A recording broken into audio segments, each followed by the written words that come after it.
All right, good afternoon, everyone, and welcome to the Performance Racing Industry Trade Show and Media Company to PRI. We've got a great show for you today, so let's get started. I'm going to be your host. I'm Dr. Jamie Meyer. I'm the current president of PRI, and again, excited to have you join us. We've got a great lineup of expert speakers today. As you know, the pandemic that is sweeping the world right now has impacted everybody. And certainly our community of racers has been impacted as well. The PRI organization has reacted in several ways, putting out information on our new website, as well as forming the PRI Ambassador Program, where we've brought experts in to help our track operators manage these critical times, as well as work with our DC office to get tracks back online. So today we're going to be talking about the technology that is available to our racetracks and our track operators to help them stay in business and expand their business during this time. Let's go to the next one, Gary. So I'll remind you that this is a pre-recorded webinar, but we'd love to have your questions and feedback. You can do that by writing your comments into the box on the right side of your screen. In fact, why don't you test the system right now and just type race car in there to make sure we know it's working. Any questions you have throughout this program, you're welcome to type them in there, and our staff will get back to you. So again, thank you for joining us. We want to make this interactive for you, so feel free to type in any questions for any of our presenters today. And again, we will get back to you and help you in your racetrack. Next one. All right, so again, our topic today, we're going to talk about the latest in technology that can help your racetrack and your facility deal with the limitations set forth by this pandemic. And again, a lot of resources available for you at PRI. We do have tracks that are holding events, so we're going to be talking about what those tracks are doing to get through these uncertain times. And talk about how we get more fans in, how we get more race cars in, and ease the operations for our racetracks. We're also going to talk to our government affairs official here at PRI in just a minute. But if you have more questions or want more information, again, the PRI website is a great source of information for you as a track operator or a track owner. The URL is there at the bottom of the screen. Go to performanceracing.com. And that area, we can help you there. Okay. So let's bring in Christian Robinson. He's our director of our state government affairs, a true expert in this area. Christian, good afternoon, my friend. How are you doing? I'm doing well. How are you, Dr. Meyer? Good, good. Today, hey, we've got a really important topic today, and we're talking about what kind of technologies our racing community is bringing online. But can you frame up some of the work that you're doing with our ambassadors, what kind of limitations we're seeing on a state-by-state basis, and for folks who are just starting to realize that they have an opportunity to get their tracks back open, or what they can do, what PRI has available for them. Frame it up for them a little bit, if you would, sir. Yeah, absolutely. Well, it's great being here with everyone today. Our last webinar, we talked about how PRI is tracking each of the 50 states as they reopen, and specifically, we're doing it in a way that examines how it impacts racing. If you visit performanceracing.com, you'll see a 50-state tool that allows you to check the status of racing in your home state, in your local area. We also touched on the fact that it's important for each track to put together a safety plan for reopening, and how our government affairs team is here to make sure that you have a seat at the table with your local elected officials to make sure that you get your plan approved and that you can welcome fans back to the track and get racing restarted. Taking that a step further, and one of the things that we're going to touch on today is a trend that we've seen in a lot of these states is as they reopen and say you can have X number of fans at your track or a certain percentage of your capacity, is that they're publishing guidance documents that will tell you their requirements and recommendations for how you can protect your employees, your participants, and your customers as you reopen. As you would imagine, these documents are not all the same. There is no one-size-fits-all approach for the entire country, unfortunately. Some are very broad and deal with just business in general. Some deal vaguely with outdoor venues, some with professional sports, and we have seen some states put out guidance for motorsports facilities, which we really like. But there is a common thread in a lot of the documents that have put out there. Each one of them focuses on limiting one-on-one interactions and then how you can go about doing them safely. At this point, we've all heard the expression of social distancing, enough for one lifetime. But at this point, what these states are really looking for, and we've heard this directly from public health officials, is to avoid having large groups of people congregate in a confined space for a prolonged period of time. Like when you enter a sports venue, a racetrack, or you're at concessions. A lot of instances like this on race day. And they really want to cut down on hand-to-hand interactions like ticketing and payment. We see this in every single one of these blueprint documents that are put out. Fortunately, and our experts and ambassadors today will talk about this in greater detail. There are a lot of tools out there that tracks owners and operators can incorporate into their safety plans that will give them a big let up in getting their plans approved. I'm excited to learn more about them today. So I will wrap this up and we can get to our experts. But I'll just close out by reiterating a couple of the tools that we do have available at PRI's website, including the Racetrack Promoter and Operator Helpline, which is a great tool if you're having an issue at your local track and need some additional support. And you can reach us at racinghelp@performanceracing.com, or you can reach a member of our team at 202-794-8279. Again, 202-794-8279. We're here to help. We've got some great resources, and I'll hand things back so we can learn about some of the great tools and technologies that are out there right now that you can employ. All right, very good. Christian, thank you very much. Appreciate the work you're doing out there and framed it up nicely. We've got some delicate situations around the country, and state by state, we're trying to help racetracks get back open and expand their business. All right, so let's move on and start talking to some true experts. We'll start bringing in our ambassadors, and we will open things up with Tom Deery, Gene Bergstrom, and Rollie Miller. First up is going to be Tom Deery. As you know, Tom has spent a lifetime working at racetracks, building great programs. And Tom, you've been around this sport your entire life. Welcome this afternoon once again. Thank you for the great work you're doing out there. Thank you, Jamie, and it's once again, good afternoon to everybody.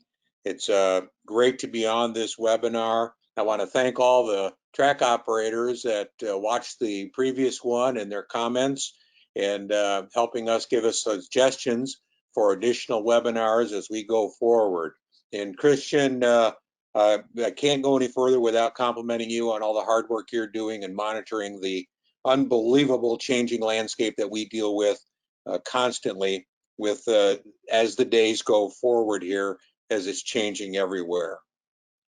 As Christian mentioned, one of the issues and or one of the particular points of any plan that either one of our coalitions have put together or many tracks have put together is dealing with the local health department in such a way that that scratches the itches that they have to make sure that as a venue, you're doing everything you can to protect the public and to move forward in a responsible way.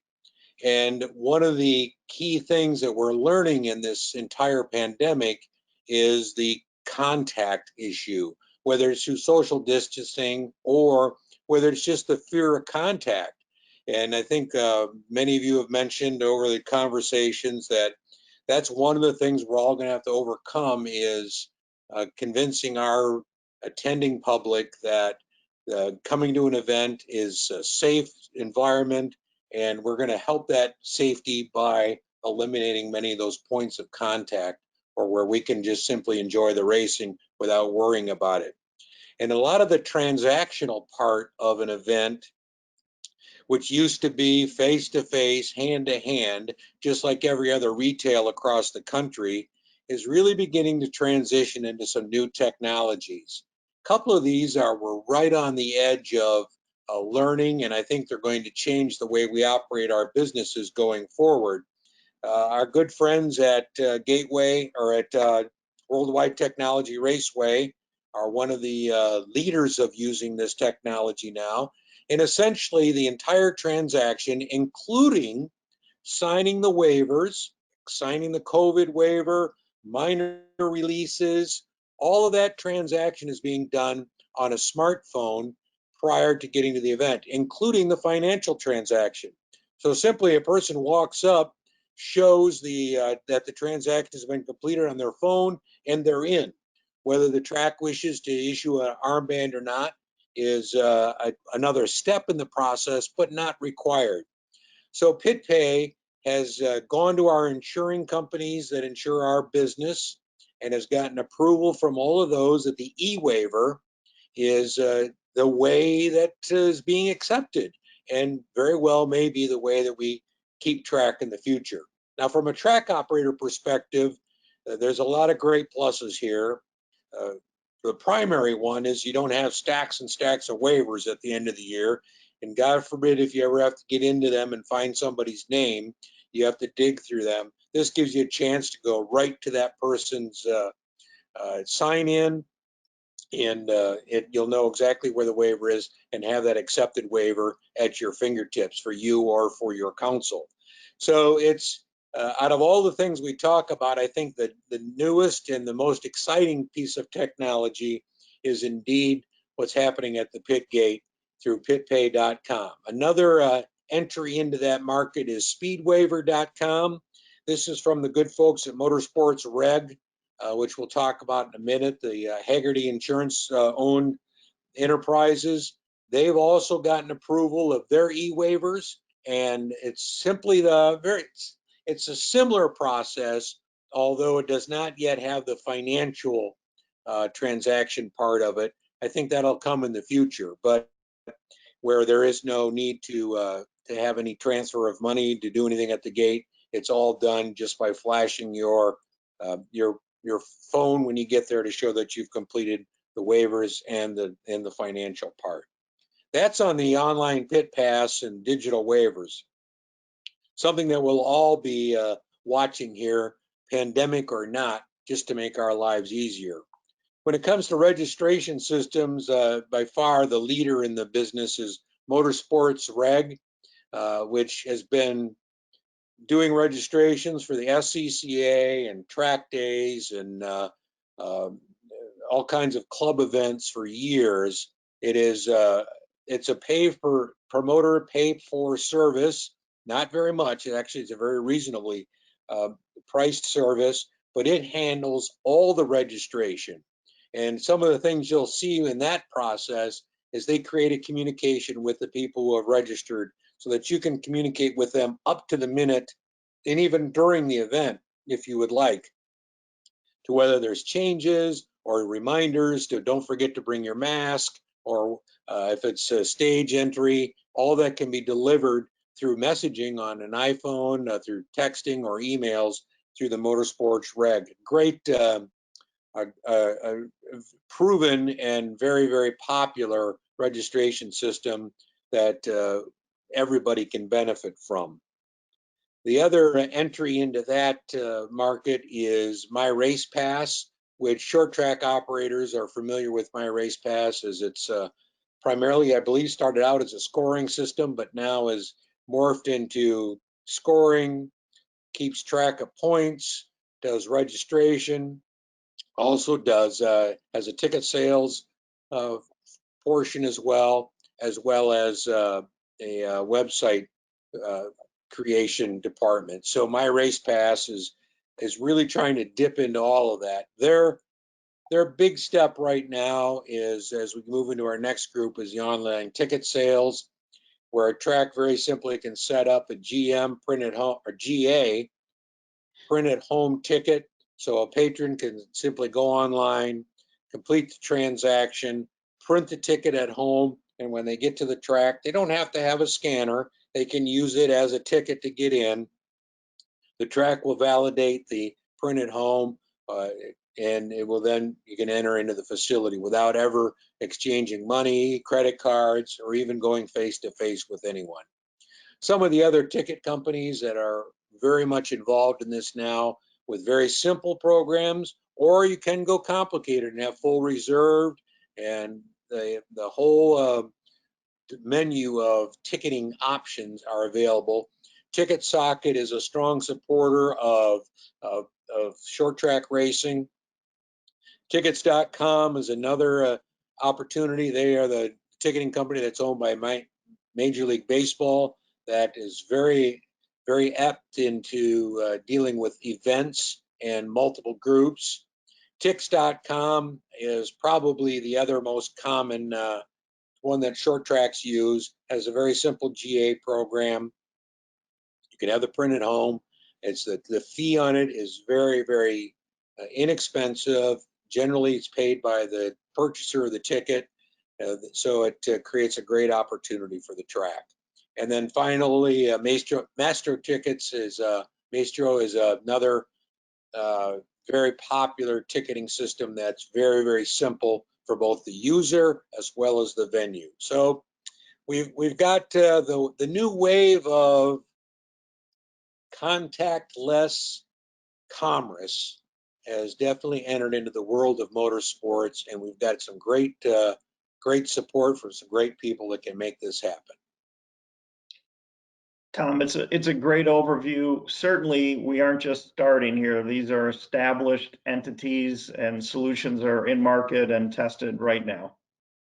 That's correct. That's the beauty of where we are, and I think it's also going to be where we will be in the future, where pandemic or not, the contactless and the advanced pay, cashless society, perhaps even, these will all work well within that type of environment.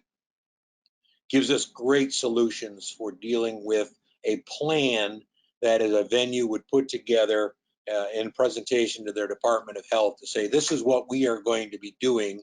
These are the options that we have there that customer can utilize. Wonderful. It's a great overview, Tom. Thank you for going so in depth on this to share with the audience today. And thank you for being such a great PRI ambassador out there. I know you're fighting every day to help these racetracks. Let's turn now to our next ambassador, Gene Bergstrom. Welcome this afternoon, sir, to the show. You're out there also. What's interesting, Tom's given us a nice introduction to some of the technologies that are available to racetracks out there. Gene, you are using these technologies in racetracks under the ProMedia umbrella and elsewhere, and you're going to share a little insight today on how these are holding up to actual use. Yeah, Jamie, thank you for having us on today. And Tom did an excellent job in kind of an overview of what's out there. And of course, what transpired last week is we actually had the practical use and how it influenced the competitor base that had to deal with the new technology. The thing I like about what's transpiring, and this is away from the pandemic, and how Tom said that we need to incorporate this stuff because it's necessary in the environment we're dealing with today. But I think what I see is this is going to be long-term, long past the pandemic, and it's going to become the norm. What I experienced this weekend was much what I've experienced in this sport over the years, is a little pushback from competitors who don't want to see change. They like it as it was. I remember when we started printing time slips, and competitors went like, well, the guy can see my time along with his instead of handwritten ones, and pretty soon it became the norm. And when we went from a 5 amber tree to a 3 amber tree, and it was such a big deal, and now nobody even thinks about it. So I think the next evolution, this evolution of technology with paperless stuff is going to become somewhere down the road, and probably very quickly, just the norm. It'll be what everybody's used to doing, and nobody will think twice about it. The realistic part of it, the group that we dealt with is Dino Geeks, or at Worldwide Technologies, where we used it this last weekend for our NMRA NMC Super Bowl of drag racing, street legal drag racing. Was, first of all, not everybody has an iPhone in this world, and that created a little puzzle how to deal with that. There wasn't as many as you would think, but there, out of the 500 base competitors we had, there was a fair amount. So we set up the app at our registration trailer where a competitor could come and give the car number. We could print out a time slip for them. But for the most part, everybody was able to do it. The download is so simple. It's a barcode. You turn your camera on it, much like you see in many restaurants nowadays, where they have a barcode on the table, and you get the menu and on your iPhone, and they don't have to bring a menu to you. Again, touchless operation.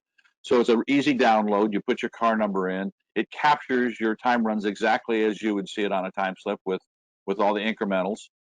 It captures 12 of your last runs. I suspect the Dino Geeks will continually revamp and improve the system as they get input back from the competitor base. But Rollie, our next person on here, is going to go in a much more in depth into how that is transpiring and how you can do it. But you can certainly capture that on with a snapshot on your phone. And I had a competitor come to me who was licensing and said, "Well, how do I send my time slips to NHRA when I want to renew my license?" And I said, "Well, capture the shot, print them out when you get home, and then you can send that in." So it was a very usable system. I thought it worked very well. Once it settled in, the competitors seemed to use it quite frequently and easily, and didn't have any questions about it. It was a bit of a struggle for me at times. A person would come to me about a run and said, "I don't think there's something wrong," as competitors do when they think that maybe the run was not complete as it was, and trying to look at somebody's iPhone in the staging lanes in the sun was a bit difficult. So we'd have to go someplace where it was a little darker and you could see what was going on. But Gene, for the most part, go ahead. Sorry. I wanted to ask a question, Gene. Talk about this holistically, because what I appreciate about the PRI Ambassador Program is that you have been on the scene of drag racing for several decades. Talk a little bit about the track operator. Speak to the track operator who sees these technologies but might be a little bit hesitant. What can we tell these folks to convince them to give this technology a try? Well, I think first of all is the experimentation that certain organizations like us and others are doing will prove the technology works. And I commend Chris Blair for being one of the first to step out and try this. And competitors always tend to be a little nervous about those kind of transitions. So I think for a track operator, there's a couple things that will help. First of all, I think it will, first, on the expense side, you don't have a time slip person anymore. You don't have the time slip printers and the wiring that goes along with it. And there's failures in those, and there is almost at every event. And then you always run into the issue of personnel who don't show up for work, and now you're scrambling to try to get your event out started on time. So for a track operator, I encourage them to try this technology. Again, in the past, we've had new technology come along and track operators have been resistant to it. This is one that not only can be more efficient, but also financially be a benefit to them, because there really is very little on their part that they need to do to accomplish it. And Rollie will get into this in great detail on how a track operator sets that up. But I think it will improve the operation and make it much simplified. You don't have a time slip booth, which sometimes when you're changing events from certain types of events, let's say from an NHRA divisional race to just a weekly bracket race, your time slip booth is not necessarily in the right place because maybe it's after the scales instead of before the scales. And So that creates some logistical problems. And I know track operators who have multiple printers in multiple locations for that same reason. We also have tracks that have multiple turnoffs, left to right, and you have to man both sides as you're running the operation. And this eliminates that difficulty of manning both sides of the racetrack with both printers and making sure that they're both functioning properly. And again, it also makes for the track operator the ability to go in and monitor, because anybody can go in and put a car number in with the app and recover the time slip data. So for a track operator, when there's controversy or whatever, you're able to capture it yourself, and which I think is very unique. And it's not that necessarily having other people's timing equipment or times available to you is not new. I mean, we had it in a lot of other formats before, and it's been around for a long time. And I had one competitor come to me and say, "Well, he can see my time." Well, I said, that technology has been around forever. I mean, you can go find that anywhere on the internet. So, but I think for a track operator, this is going to simplify. And once they see, once it expands, and I think there's some things that the Dyno Geeks and other people who are getting into this can expand the program and meet the needs of the track operator and the competitor. It'll be a great advantage to them in the long run.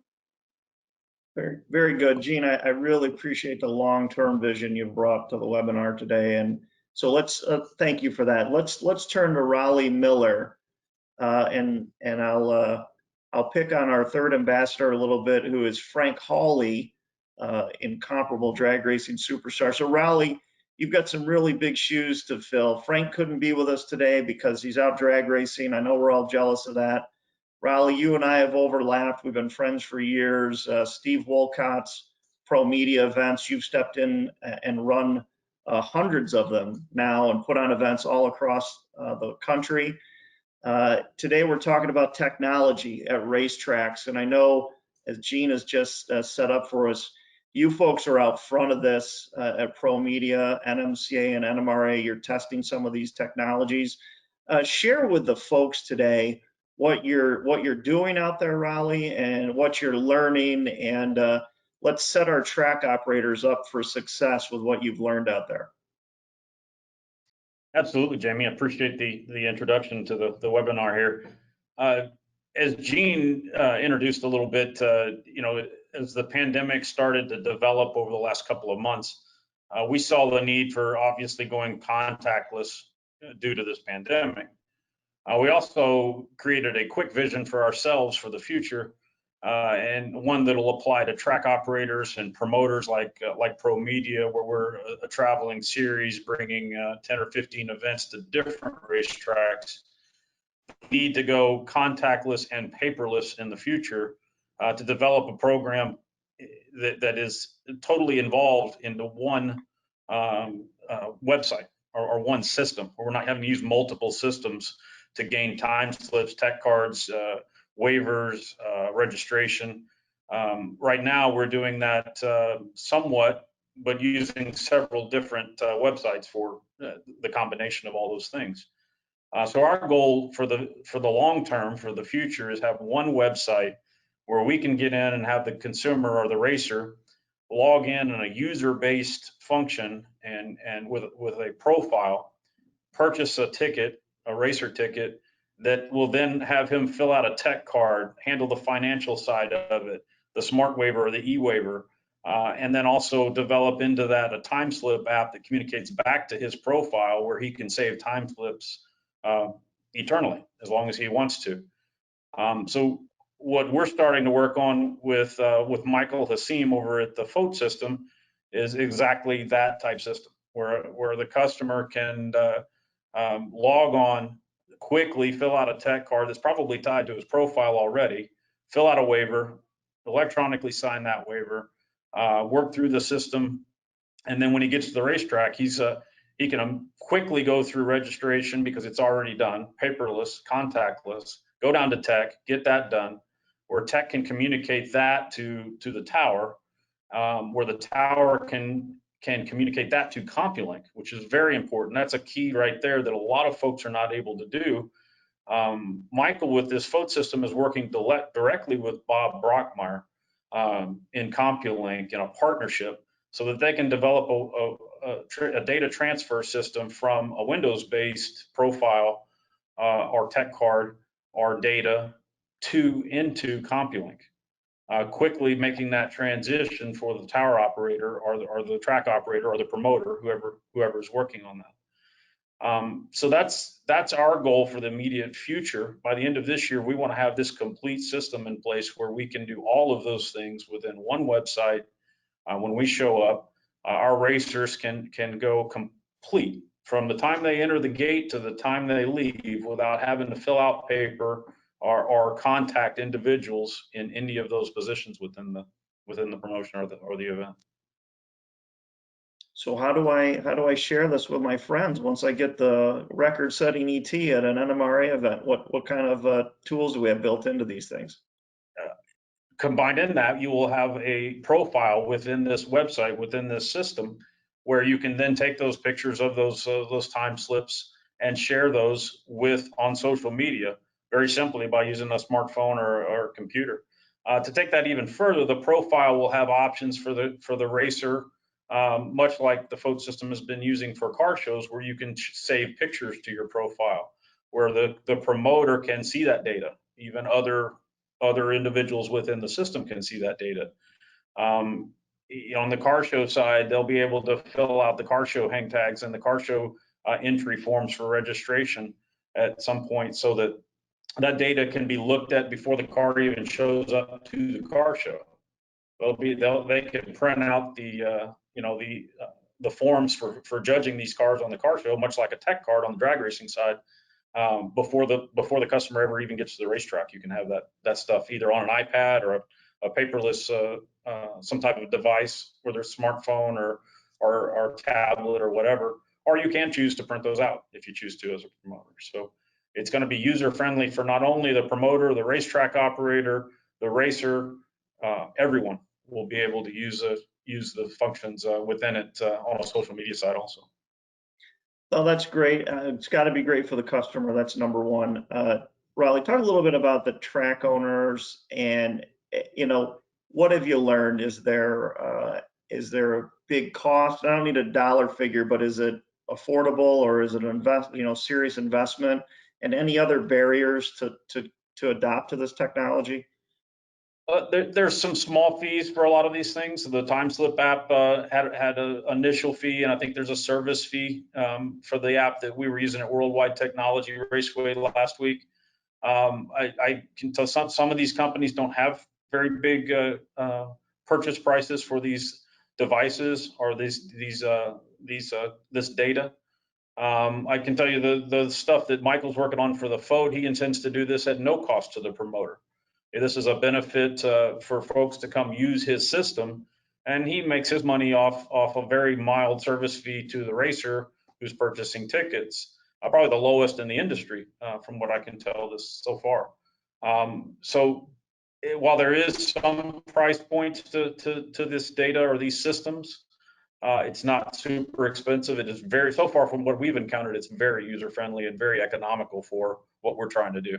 Especially when you take into account, like what Gene said, where you are taking a time slip person or time slip equipment or the need to update that equipment every 2 or 5 years. You're taking that out of the picture. You're now using this in its place. So in the long term, it will pay for itself. May pay for itself, let's say on the time slip app side, within 1 year, it might pay for itself. So it's very economical in my opinion so far. Well, that's great news. Increased technology, increased efficiency, good for the tracks, and sounds like the customer response a little bit reluctant in the beginning, but it sounds like it's a great product for the end user. So you've got it all. We've got it all in these new technologies that are coming along. Rollie, thank you so much for joining us. And it was great to be in St. Louis this past weekend at your event. I know you had a lot of rain there. But it was good to see Steve Wolcott and yourself, Mike Galimi and the team. I enjoyed watching some of the competition, and I look forward to seeing you guys again this year as you go from city to city. So thank you for that. Appreciate that very much, Jamie. It was great having you down there. Good. All right. Well, Gary, let's go to the next slide. Want to thank everybody that has been part of the webinar today. Christian Robinson, our government affairs director, Tom Deery doing a great job as our ambassador, Gene Bergstrom, another PRI ambassador out there doing good work for our track operators, and our special guest this week, Rollie Miller from the ProMedia company. Great insight to the technologies that are available to our racetrack operators and sanctioning body operators that are out there right now. All of these tips, techniques, and technology, you can find more information at performanceracing.com. You can also reach our government affairs folks off of our track operator hotline there. Remember, type in any questions you have in the comments section, and someone from PRI will get back to you. Thanks for joining us today. Again, I'm Dr. Jamie Meyer. Be safe out there, folks, and we'll see you at a racetrack real soon. Thank you.